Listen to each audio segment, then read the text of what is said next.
I might be known for cooking up drama, but now class is the only thing I serve.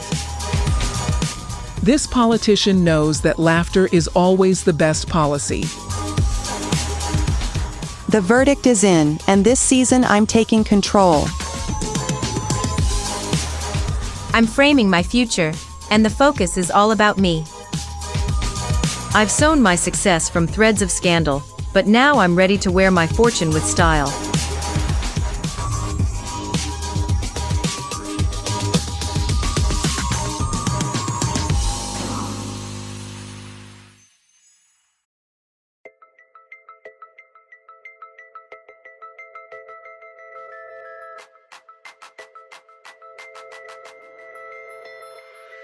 Chelsea, Edward, let's start from the beginning. How do you feel about your relationship? There's something so foreign about counseling to me, and having a relative stranger try and play referee in your marriage. But I'm going to give it a try. I believe Edward and I have a strong relationship. We have our differences, yes, but who doesn't? She has her own life, her own circle. Sometimes I feel like I'm just there. And how does that make you feel, Edward? Insignificant. Like I'm constantly trying to catch up to her success. Chelsea is extremely invested in her 4 kids' lives, and that's understandable. But she forget about my son, Quentin, and Harper, my daughter. She's practically invisible to Chelsea. I even transferred Harper to Willow Creek Academy from her public school to appease Chelsea. That's not true, Edward. I respect Harper. I've just been busy. That's the problem, Chels. You're always busy. Too busy for me, for Harper. And what's worse is you act like you're ashamed of me, like you're still hung up on Owen. Ashamed of you? Edward, I married you. Owen will always be a part of my life, because of our 4 kids. And our lives might not be intertwined like vines, but that doesn't mean I don't value you or Quentin or Harper. I won't apologize for being successful, Edward. I've worked hard for this life. It seems like there's a lot of unspoken resentment here. Let's continue to unpack these feelings. Remember, we're here to understand, not to accuse. Maybe if Edward would have voiced some of these concerns before now, I'd be able to have attempted to work on them. He's supposed to communicate with me and support me, and I don't feel supported by him in this moment in the slightest.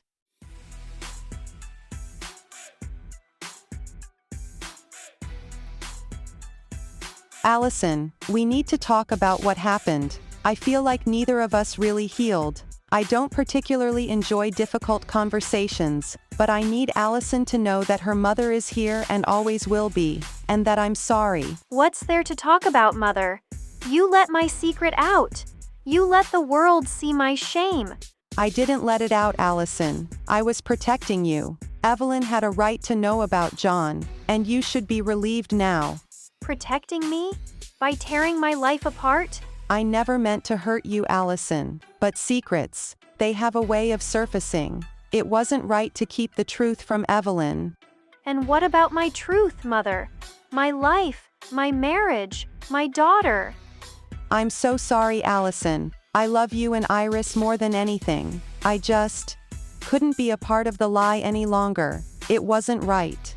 I know you thought you were doing what was best, Mother.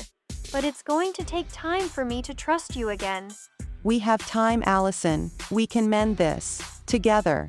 I do feel like a weight has been lifted. And even though it's a work in progress, my relationship with Allison will be stronger because of it. And not to bring back any negative memories, but at the end of the day you ultimately were the one to let it out. I had my back against the wall. I felt like there was no other choice but to let it be known. Going back in the past isn't what we need to repair our relationship. What's done is done. Let's move forward.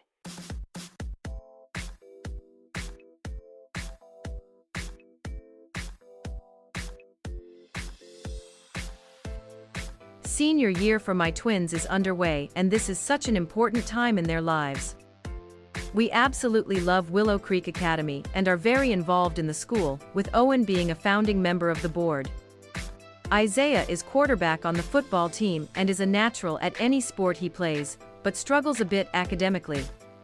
And that's okay. Isabel, on the other hand, is ranked first in her class, varsity cheerleading captain, #1 girls tennis player, editor of both the newspaper and the yearbook staff, president of the Positive Choices Alliance, and dances 3 nights a week at her studio. She also was named Miss Willow Creek Academy, homecoming queen and most beautiful in the school pageant. She works very hard, and I don't know how she makes it all work, but she does. You can imagine her horror when she came home with a progress report of an A- grade. So I'm going to the school to get to the bottom of this. Knocking is overrated. Just barge in, that's fine. Gabrielle, never thought I'd find you here. You have got to be f***ing kidding me. Gabrielle is the new headmistress of the school. Why didn't Owen tell me about this when she was going through the hiring process? I'm livid. Summer, what a pleasant surprise. Explain these grades.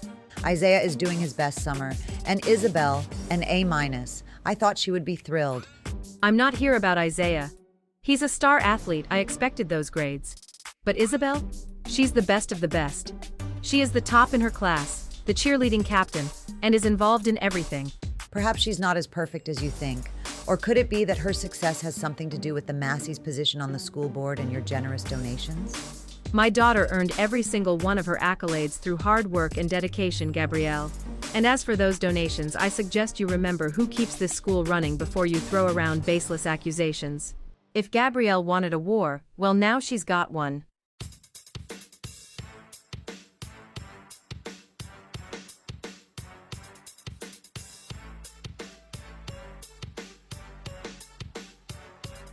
The circus reveal party was a blast, wasn't it? You sure know how to throw one hell of a party, Ev. Waking up at the bachelor pad of my 20-something new beau is definitely the sign of a successful circus extravaganza. I'm glad you enjoyed it. I wanted to introduce you to my world in a fun, unexpected way. Well, you certainly did that. I still can't believe I met your friends. They're quite a group, and hella intense. That they are, darling. That they are. And you didn't get to meet Gabrielle just yet, but you will. We're going to have to be careful, though, Ev. With your divorce proceedings and all, I just want to do it right. I know, Asher. I don't want John using this against me. And we both know that he would. But let's get that thought out of our minds for now, babe. Oh my. I take it you didn't see SMZ yet, because they ran a feature on us this morning. How did they find out? I don't know. But I'll handle it. I always do. I had a feeling this was going to happen. I'm not going to lie, this concerns me. John Hampton is going to try and destroy me.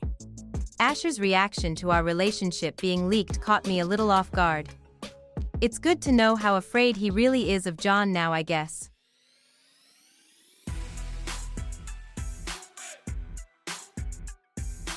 So this morning on SMZ, a story was leaked about Evelyn and Asher, with some pretty specific details.